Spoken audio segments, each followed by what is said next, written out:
Hi, I'm Laurie Dobson, and this is Island Update. It's Sunday, April 26th on Great Cranberry Island in Maine. And today has been a nice day. It's kind of quiet, but you can really hear the birds. It's an amazing bird day, and they're fluttering around. They're not, strapped to their nests yet, so there's a bunch of them it's twitterpation here, central.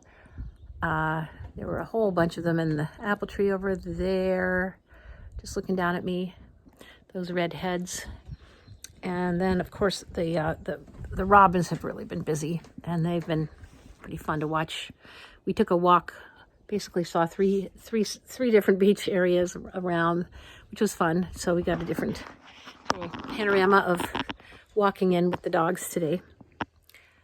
And we started today, Bob looked up and found a movie that had been made about the environmental movement and their attachment to certain solutions.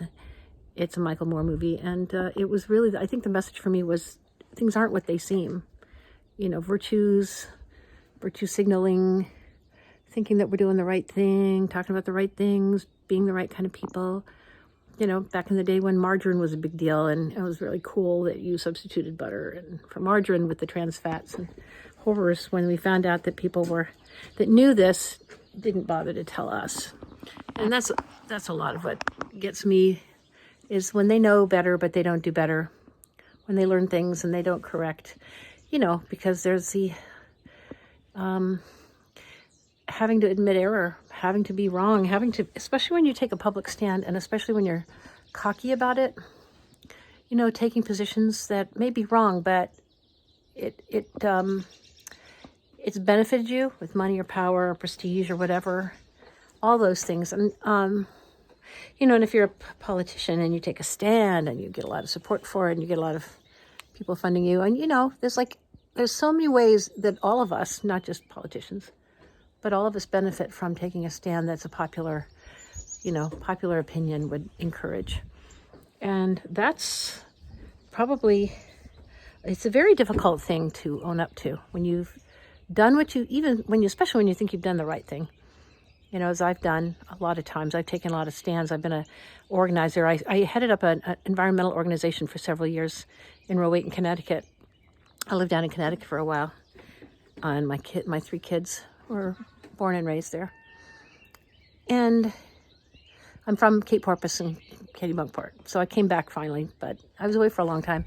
I left when I was a young adult, and I got very involved in volunteer organizations, and one of them was, I was very, very much part of the community and helped the community and did some awesome things that everybody approved of, and we were really good networking, and the mayor loved us, Mayor of Norwalk City, and it was a really nice thing to do, but it didn't tweak too many noses out of joint.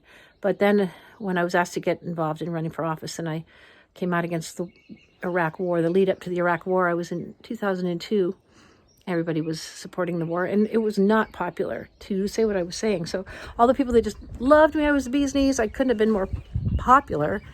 And supported. All of a sudden, I was a pariah. I was somebody nobody wanted to know for a while there, because I said things they couldn't afford to be aligned with, especially other politicians. And but I found out who my friends were. People that didn't have to necessarily agree with me, but they supported my right to say things I felt were important to me. So that's the kind of friendships I value. Things aren't what they seem to be. So it's like this with this movie, and I recommend you see it. It's an hour long, but it's all about how, every environmental organization has jumped on board with biomass. Come to find out, it's really all the different energies. The green energies are actually huge wasters. There's huge investment with fossil fuel companies in making green products and sustaining them and owning them. There's profit there. It's not a very efficient thing, and it doesn't look like it ever will be. And it's kind of appalling when you realize the solutions aren't there in those industries at this time and for the foreseeable future. So, that's got to be a place where people that are honest and have moral fortitude, as Chris Hedges calls it, are able to say, I know now enough to know that I need to do it differently. I need to not endorse those things.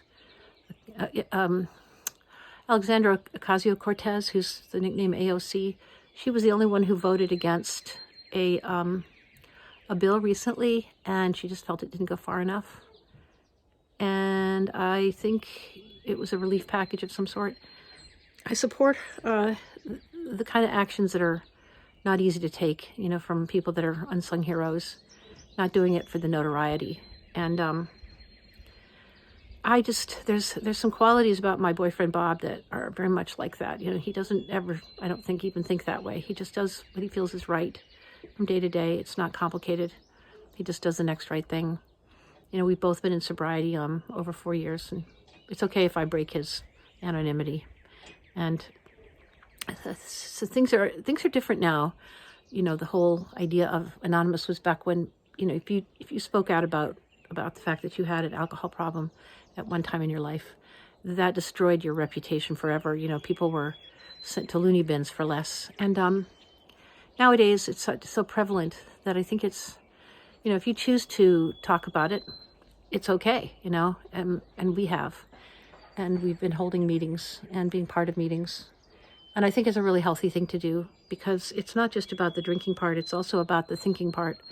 What gets you into a situation where you have to find relief outside yourself like that. I know some people that I can easily identify as having a drinking problem. You can see it. It's a transparent thing once you've been there and you see it. But you're not, it's not about making assumptions. It's not your business what other people do with their lives. And so a lot of my path has been, letting go of things I've assumed, making assumptions. Things aren't what they seem. It's not my business to try to figure out what other people's motives are. I think that's one of my hardest ones, because I'd like to think that, if I psych somebody out and figure it out, it has less of a hold on me. And the only person that really can have any control over me is me. So being on an island, I think if you have an island survival kit, I would pack that first. I would say, what people think of me is none of my business. What I need to do is the next right thing.